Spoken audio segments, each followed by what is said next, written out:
ಶಿರಸಿ ಮಾರಿಕಾಂಬೆಯ ಚರಿತ್ರೆ ಒಂದು ದಂತಕಥೆ. ಮಾರಿಕಾಂಬೆ ಸುರಲೋಕ ಸುಂದರಿಯನ್ನೂ ನಾಚಿಸುವ ಅಪ್ರತಿಮ ಸೌಂದರ್ಯದ ಬ್ರಾಹ್ಮಣ ಕನ್ಯೆ.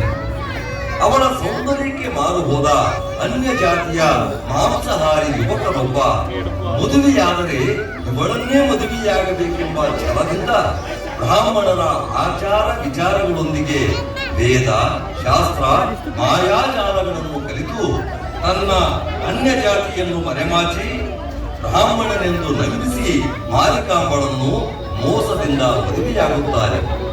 ಕಾಲಾಂತರದಲ್ಲಿ ತನ್ನ ಗಂಡ ಅನ್ಯ ಜಾತಿಯ ಮಾಂಸಾಹಾರಿ ಎಂದು ತಿಳಿದು ಕ್ಷುದ್ರಳಾಗಿ ಇವನು ಬ್ರಾಹ್ಮಣನಲ್ಲ ಅನ್ಯ ಜಾತಿಯವನು, ಸುಳ್ಳು ಹೇಳಿ ನನ್ನನ್ನು ಮದುವೆಯಾಗಿ ಬ್ರಾಹ್ಮಣ ಕುಲದ ಆಚಾರ ವಿಚಾರಗಳಿಗೆ ಅಪಚಾರವೆಸಗಿದ್ದಾನೆ.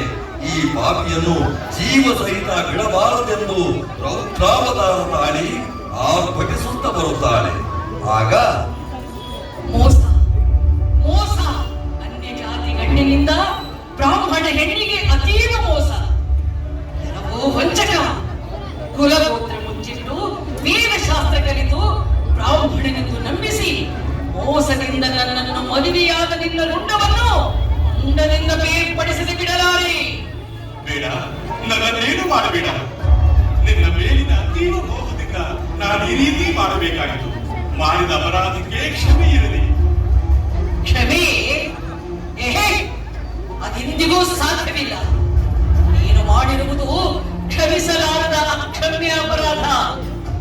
ಬ್ರಾಹ್ಮಣ್ಯ ಕುಲ ಸಂಪ್ರದಾಯಗಳನ್ನು ಗಾಳಿಗೆ ತೂರಿ ಮಾಂಸ ಭುಂಜಿಸಿ ಬ್ರಾಹ್ಮಣ ಕುಲ ಮರ್ಯಾದೆಗೆ ಮಸಿ ಬಡಿದ ಪರಮ ಪಾಪಿ ನೀನು. ಮೋಸ ವಂಚನೆಗಳಿಂದ ಕುಲ ಸ್ತ್ರೀಯರ ಕೊಲೆಗೆಡಿಸುವ ನಿನ್ನಂಥ ದ್ರೋಹಿ ಬದುಕಿರಲೇಬಾರದು. ದುಡುಕಬೇಡ, ವಿಚಾರಿಸು. ಎಷ್ಟಾದರೂ ನಾನು ನಿನ್ನ ಗಂಡ. ಅಲ್ಲ ಅಲ್ಲ ಅಲ್ಲ, ಮನುಕುಲಕ್ಕೆ ದಂಡವಾಗಿ ಖಂಡ ದೇಹ ಹೊತ್ತು ಬಂದಿರುವ ಕೆಟ್ಟ ಪಿಂಡ ನೀನು. ಇಂದು ನಿನ್ನ ರುಂಡ ಚೆಂಡಾಡನೇ ಬಿಡಲಾರೆ. ಸಿದ್ಧ ನಾವು ಸಾವಿಗೆ ಶರಣಾಗಲು. ನನ್ನ ಸಾವು ಅದು ನಿನ್ನ ಕೈಯಿಂದ. ಅಯ್ಯೋ ಹುಚ್ಚಿ, ಅಸಾಧ್ಯದ ಕನಸು ಕಾಣುತ್ತಿರುವೆ ನೀನು. ಸಕಲ ವಿದ್ಯಾ ಪಾರಂಗತನಾದ ನನ್ನನ್ನು ನೀನೇನು ಮಾಡಲು ಸಾಧ್ಯವಿಲ್ಲ. ಈಗ ನೋಡು ನನ್ನ ಮಾಯಾ ವಿದ್ಯೆಯನ್ನು.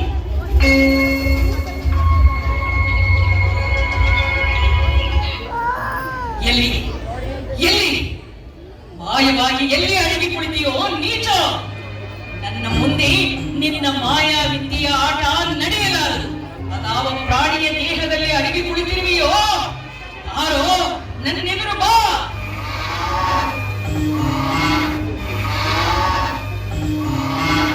ಓಡದ ದೇಹದಲ್ಲಿ ಅರಿತು ನನ್ನೆದುರು ಬಂದಿರುವೆಯಾ?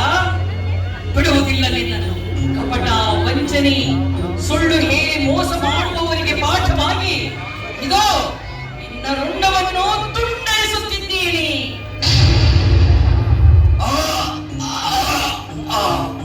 ಈ ರೀತಿ ಗೋಡನ ದೇಹದಲ್ಲಿ ಅಡಗಿ ಕುಳಿತಿದ್ದ ಗಂಡನ ರುಂಡವನ್ನು ಕತ್ತರಿಸಿ ಆವೇಶಗೊಂಡು ಮನೆಗೆ ಬೆಂಕಿ ಹಚ್ಚಿ ತಾನು ಅಗ್ನಿಗೆ ಆಹುತಿಯಾಗುತ್ತಾರೆ. ಈ ದೃಶ್ಯ ಕಂಡ ಜನಸಮೂಹ ಮಾರಿಕಾಂಬೆ ಸಾಮಾನ್ಯ ಹೆಣ್ಣಲ್ಲ, ದೈವಾಂಶ ಸಂಭೂತೆ, ಆದಿಶಕ್ತಿ ಅವತಾರವೆಂದು ಭಾವಿಸಿ ಮಾರಿಕಾಂಬಳನ್ನು ಪೂಜಿಸತೊಡಗುತ್ತಾರೆ. ಶಿರಸಿ ಮಾರಿಕಾಂಬ ಪ್ರತಿಮೆಯು ಹಾನಗಲ್ಲಿನಿಂದ ಬಂದದ್ದು ಎಂಬ ಪ್ರತೀತಿ ಇದೆ. ಹಾನಗಲ್ಲಿನ ದುರ್ಗಾದೇವಿ ಪ್ರತಿಮೆಯನ್ನು ಕಳ್ಳರು ಕತ್ತೊಯ್ದು ಶಿರಸಿಯ ಕೆರೆ ದಂಡೆಯಲ್ಲಿ ವಜ್ರ ವೈಡೂರ್ಯಗಳಿಂದ ಕೂಡಿದ ಬಂಗಾರದ ಆಭರಣಗಳನ್ನು ದೋಚಿ ದೇವಿ ಪ್ರತಿಮೆಯನ್ನು ಕೆರೆಯಲ್ಲಿ ಎಸೆದು ಹೋಗಿರುತ್ತಾರೆ. ಈಗಲೂ ಸಹ ಆ ಕೆರೆಯನ್ನು ದೇವಿ ಕೆರೆ ಎಂದು ಕರೆಯುತ್ತಾರೆ.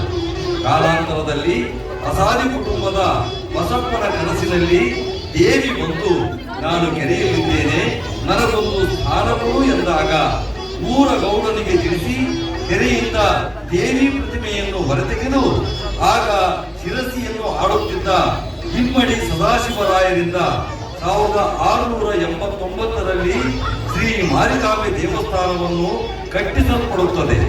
ಅಂದು ಸ್ಥಾಪಿಸಲ್ಪಟ್ಟ ಶ್ರೀ ಮಾರಿಕಾಂಬ ದೇವಿಯು ಉತ್ತರ ಕನ್ನಡದ ಆರಾಧ್ಯ ದೇವತೆಯಾಗಿ ಜಗತ್ ಪ್ರಸಿದ್ಧಳಾಗಿ ನಂಬಿ ಬಂದ ಭಕ್ತರ ರೋಗ ರುಜಿನಗಳನ್ನು ದೂರ ಮಾಡಿ ಬೇಡಿದ ವರಗಳನ್ನು ಕೊಟ್ಟು ರಕ್ಷಿಸಿ ಆಶೀರ್ವದಿಸುತ್ತಿದ್ದಾಳೆ ಶಿರಸಿಯ ಶ್ರೀ ಮಾರಿಕಾಂಬೆ.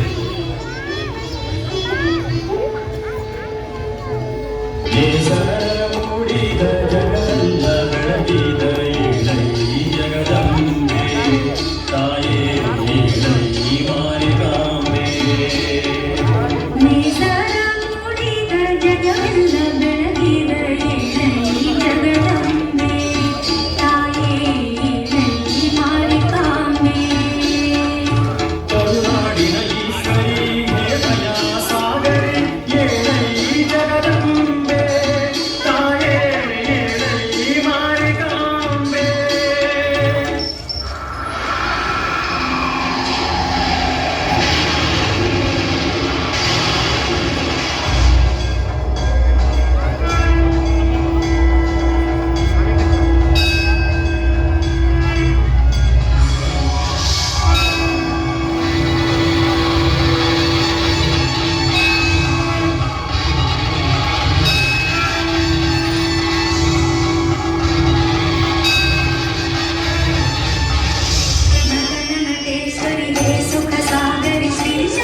राजराजेश्वरी जय माते त्रिभुवन पालिनी अमृत वर्षिणी कात्यायिनी जगन्माते.